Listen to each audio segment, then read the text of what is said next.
guys? I am Lanikia, and you're watching What Happened on the Soaps. This is Days of Our Lives edition. Today is Tuesday, January the 9th, 2024. On a scale of 1 to 10, I'm going to let you guys rate it. Just tell me what you thought in the comments. I actually thought this was a really great episode.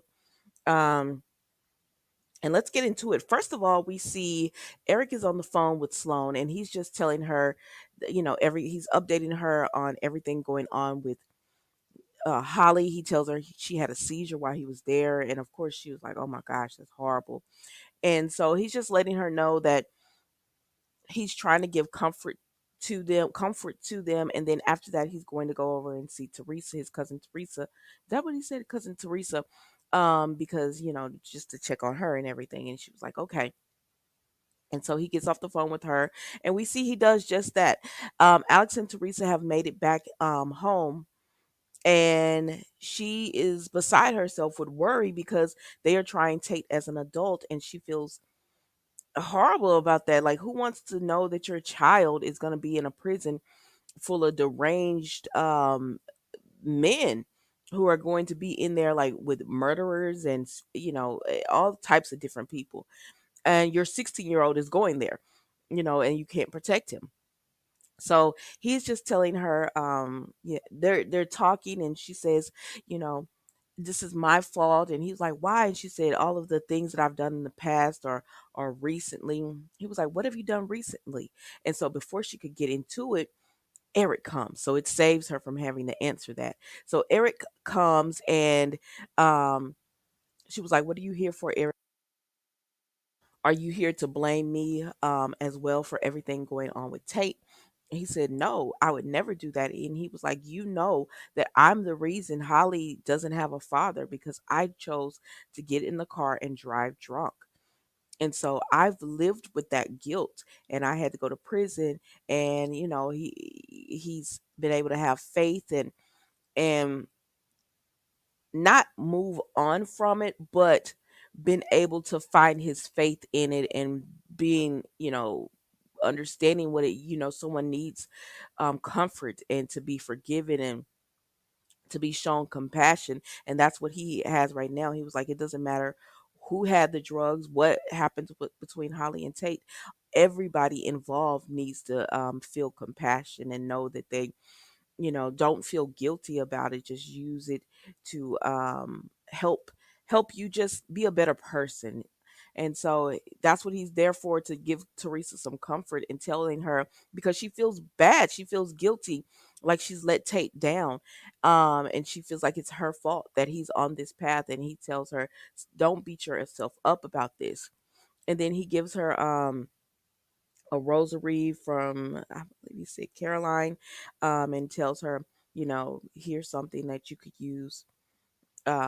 She gave it to me when I became a priest, and so this is something for you.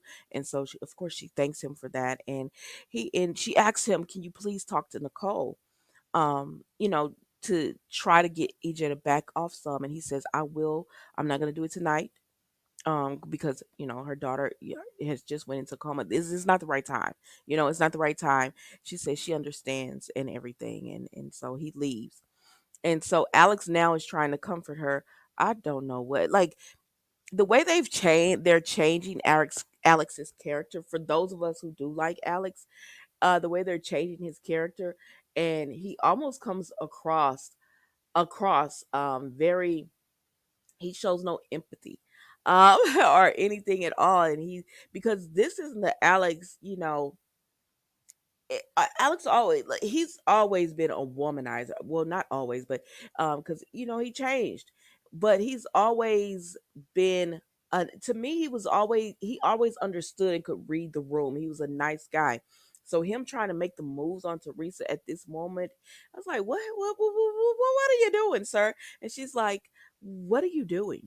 And he says, I'm sorry, I was just trying to make you feel better. And then he goes back to being the Alex that we know, that the one, those of us that like him, where he's just telling her, I know our relationship is just built on the physical, but I really want you to know that I'm here for you. And she thanks him for that, because she needs that. So then we go over here to Sloan. So Sloan is pacing back and forth, and Melinda, she gets a knock on the door, and it's Melinda.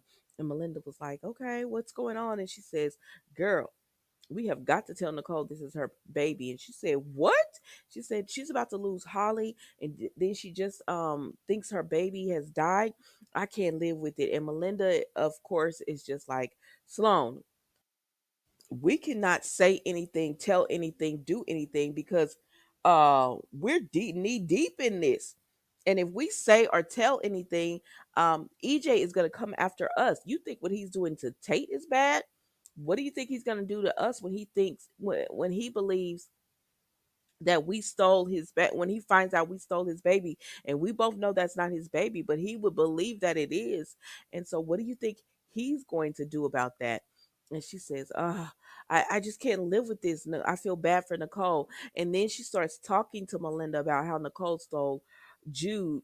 And she said, a part of her wishes she wouldn't have been kind hearted, and she because she can't stand to see Nicole walking around. I said, Sloan, now you my girl, but at the end of the day, that is her child. She actually sold her child because she knows deep down that is her child. And you talking about you wanted to put her in prison? I don't know. I said, don't make me feel bad for Nicole. But Sloan, yeah, you know you're not right for this. But Melinda was snap Sloan right on out of it. She said, girl, we're not going to do anything. What you're going to do is you're going to continue to care for this child, your baby. And Nicole will get over this. And then she tells Melinda about Leo, and Melinda says, did he know I'm involved? She said, no, he doesn't know. She said, but I'm gonna figure something out. So I guess they're gonna figure something out about Leo. And the at the end of the day, Sloan, every time Sloan decides she wants to tell, she always talks to Melinda. So it leads me to believe you don't really want to tell. You feel guilty for a moment, but then you always call her Melinda because it helps you to put it in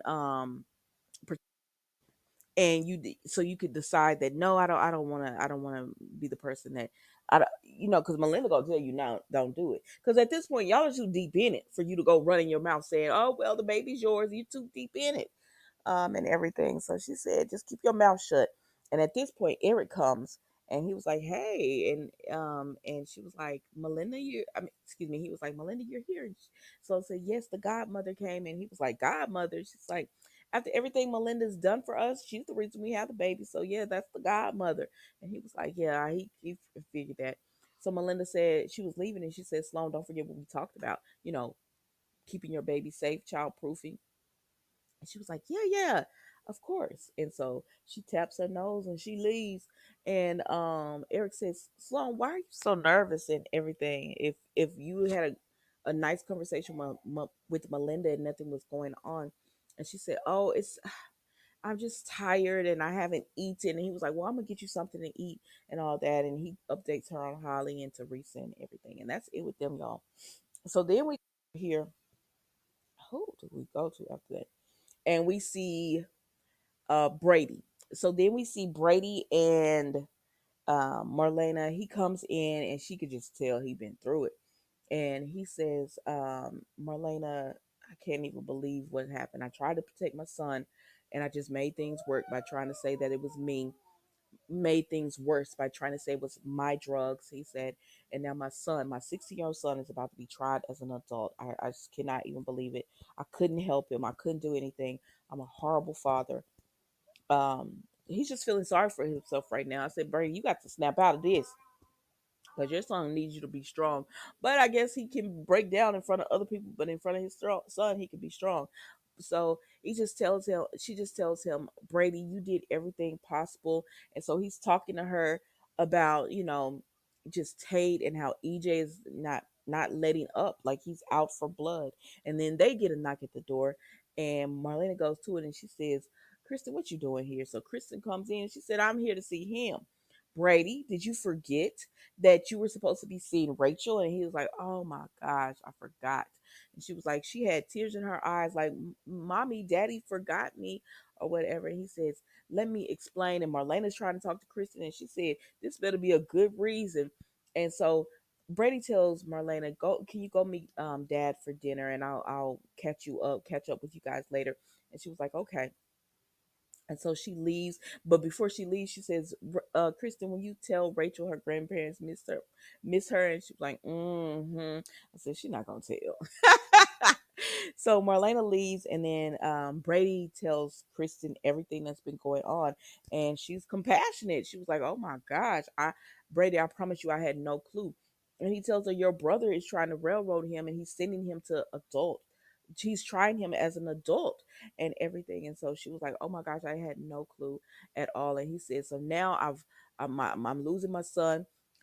Forgot I was supposed to meet my daughter, and now I'm gonna have to tell my daughter not only did I forget, but her brother is going to prison. How am I going to do this?" And so Kristen is just like, "I'll tell her for you." And he was like, "Why are you being nice to me, Kristen?" And she was like, "Brady, I've been to prison. I wouldn't wish that on my worst enemy. So I let alone Rachel's brother. So yes, I'm gonna be nice and I'm gonna tell her for you." And he says, "I really would like to see her. Can I see her?" And she was like, "Yes, we can make arrangements for you to see Rachel. But I promise you, Brady, if you stand her up again, you're gonna have to pay." And he says, "That's the old Kristen that I know," and whatever. So they had this little back and forth. I said, "What y'all trying to do right here, Days?" They had this little back and forth where Brady's crying, um, and she's comforting him, like she's holding his hand, comforting him, and everything. I said, "Lord, even in tragedy, Brady, you don't need to give Kristen any leeway.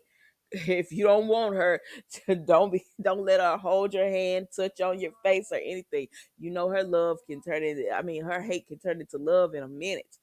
But anyways, she's just giving him comfort, and she tells him, "You your children love you, and everything's gonna be okay. You're gonna get through this because you always do. So it's gonna be all right." And he thanks her for that because she was really nice to him, right? So then we go and we see John and Steve.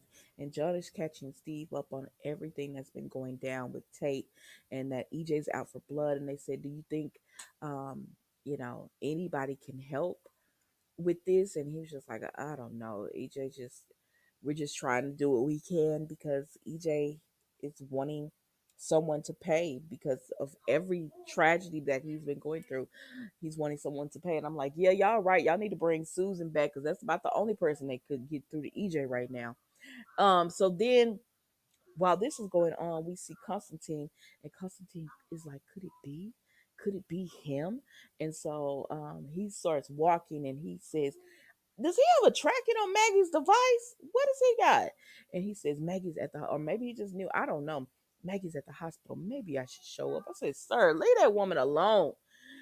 And then he looks and he sees John and Steve, and he's like, "Well, let me go in here and bother them first." So he comes in, and John and Steve are like, "What are you still doing here?"